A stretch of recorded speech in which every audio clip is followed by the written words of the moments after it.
Again, we're good to go. Want to start with a little grouping that came together, bought at a gun show in 2002.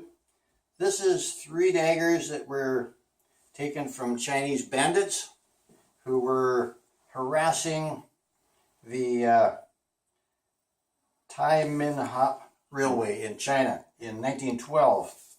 The man who collected them was a Canadian by the name of H.L. Bodwell, who was over there as an engineer, not as a choo-choo engineer, but as a construction engineer building this railroad in northern China.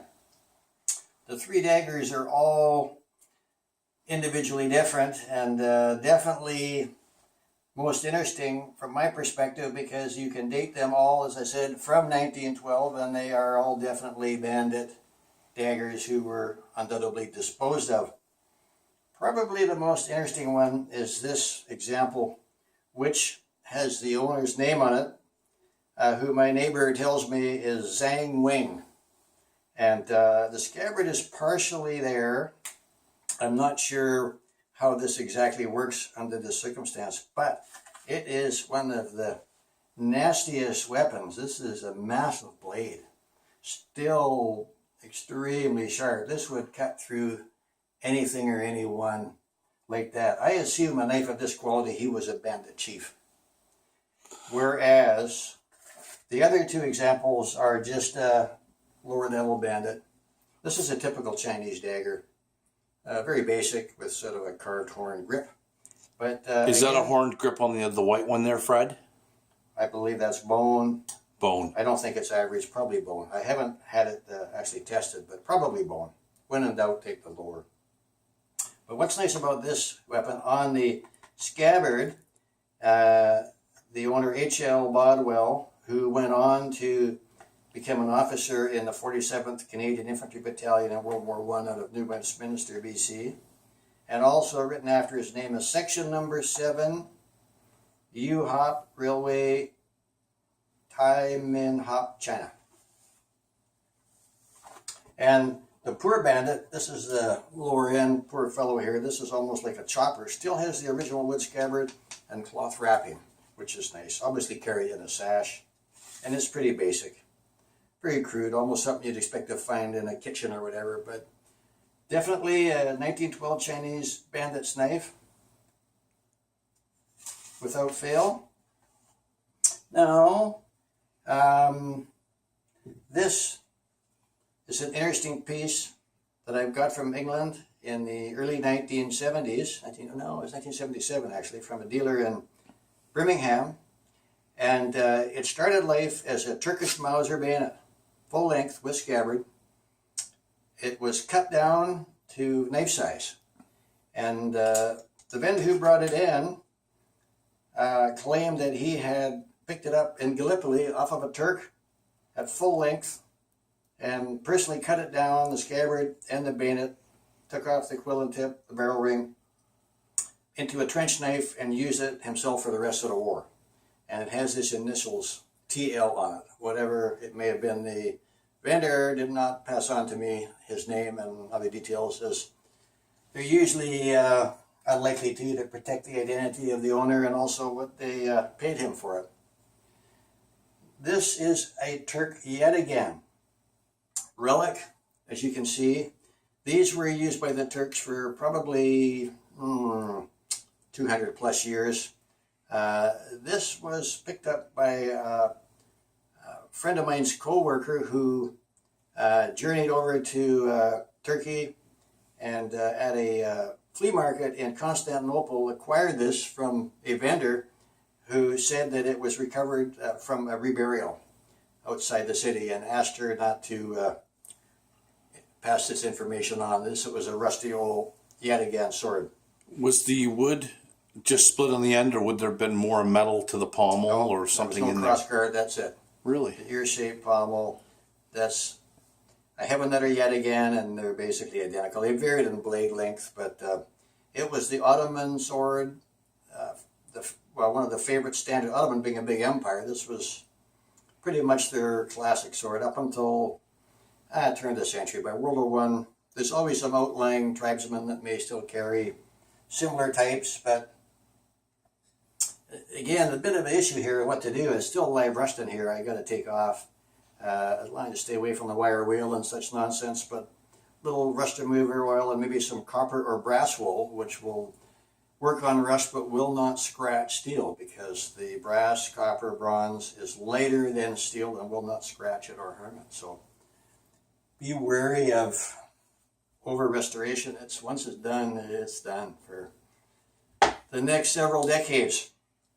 This is an interesting piece, again, which started out life as a Russian trooper's sword in Tsar Niki's army. You can see the issue marks here. Pardon me, regimental marks. 46, probably the 46. I haven't been able to confirm what these markings are, although they're definitely regimental.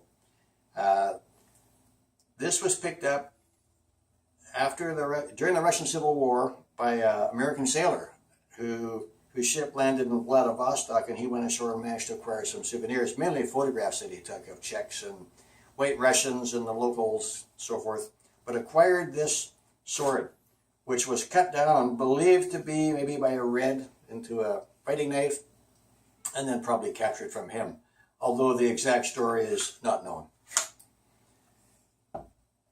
Now this, jumping over to the U.S., this came from American Gun Show. It's a American Bowie.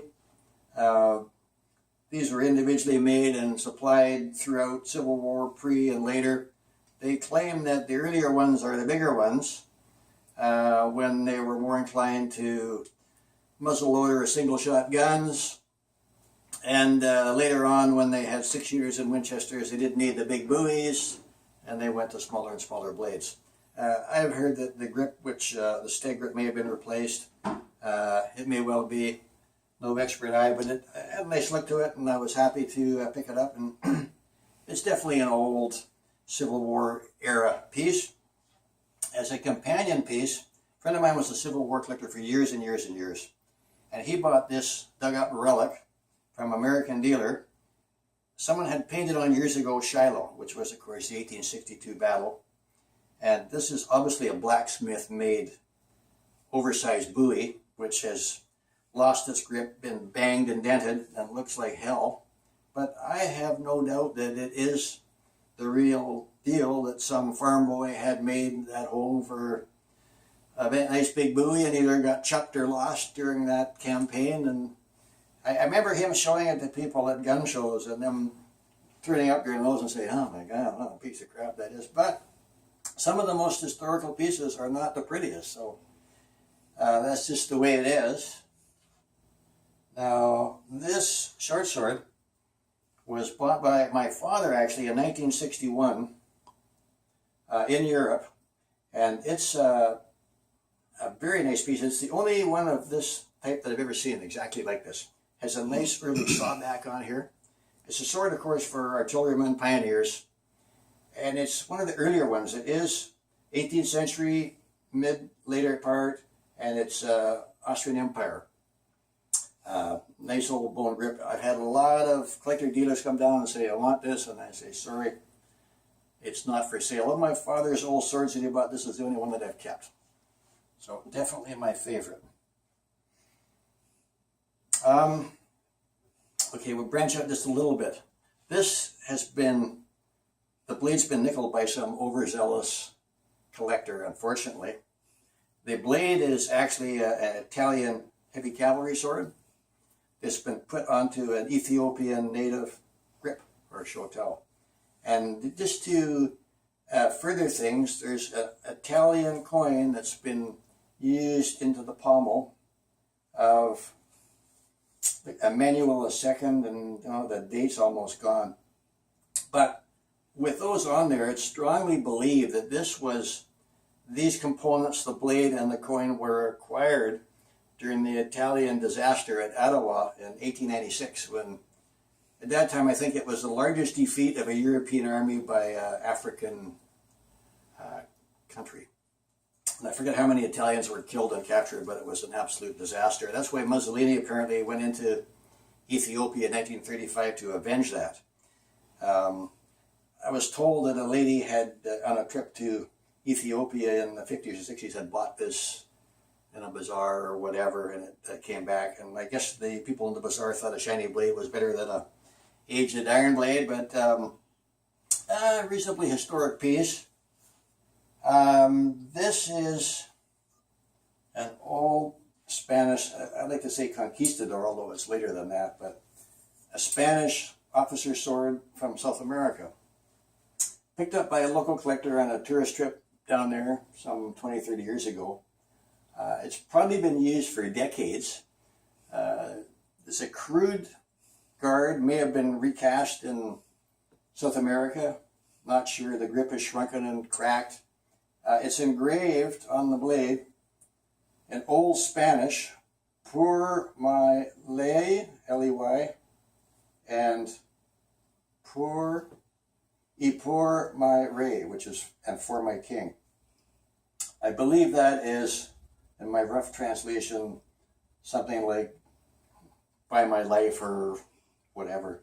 It's Old Spanish, but it's nice with the Peru Association down there for years and years. Now, in a similar vein, this is a Portuguese cavalier sword. Oh, pardon me. I didn't bring that. Excuse me. Now, this is a European 17th century sword. Basically impossible to identify as to which country. Sort of the time when armor was going out, had some protection. It's a cavalry sword, you can see, because it's a long reach. So he could be on horseback and reach down, and mainly for thrusting to retreating pikemen or infantrymen.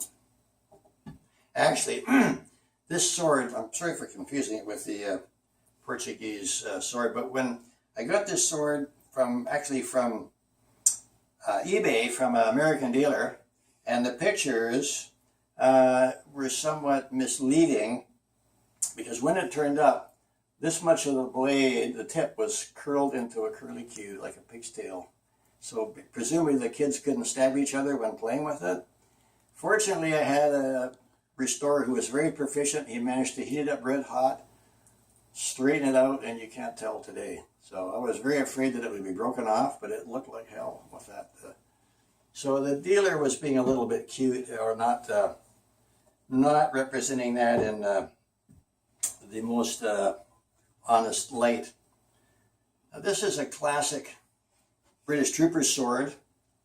I got this from England in the mid-80s. It came with another sword. There was two of these on the same lot. This is a British trooper, 1853 pattern. The other one was a Russian trooper sword. And I bid on both of them, figuring I'd probably get the Russian one, but not the British. But even though the auction was in England, I got the British sword. Somebody else got the Russian sword, unfortunately. But what is interesting is the plaque that is tacked onto the guard, which says, found by the Earl of Glasgow on the field of Balaclava, 1891.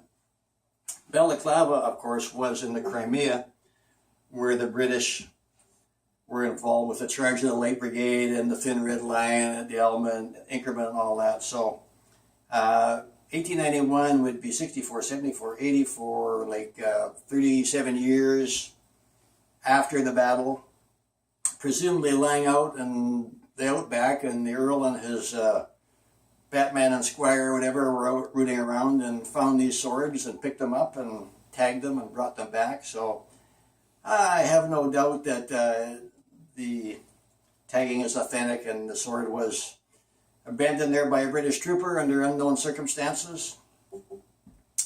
So you can see that tip has been broken off. It may have been stuck in the ground at one point in some out-of-the-way place and then later so discovered. But we'll never know the 100% exact details. But very interesting piece. Now the last item on the table is a First World War German Gewehr 98 bayonet, the long version, the first version, with a sawback, as sharp today as it was when it was made. dated 1907, Kaiser Wilhelm crown. What's interesting about this blade, there was a bit of a stink about these from the Geneva Hague Conventions, that these were considered illegal weapons with the sawback. The answer was that in theory these were intended to go to engineer or artillery units who would not be nominally using them against human beings, but to cut out of the way brambles or bush, or quick as an intermediate saw to make some sort of fortifications or works. However, that may be, this example is marked to the 158th Infantry Regiment. So this did not go to a pioneer or artillery unit. It was undoubtedly brought back to Canada by one of our soldiers during the First World War. And just as an interesting note, the gentleman that I got it from, he'd been over buying some old guns from a family who were selling them. And after the deal was done, the old guy said, "Oh, you might as well take this along too." So he did. So it's interesting how this stuff gets laid around and indiscriminately disposed of in some cases as an afterthought without any thought. Anyway, thank you.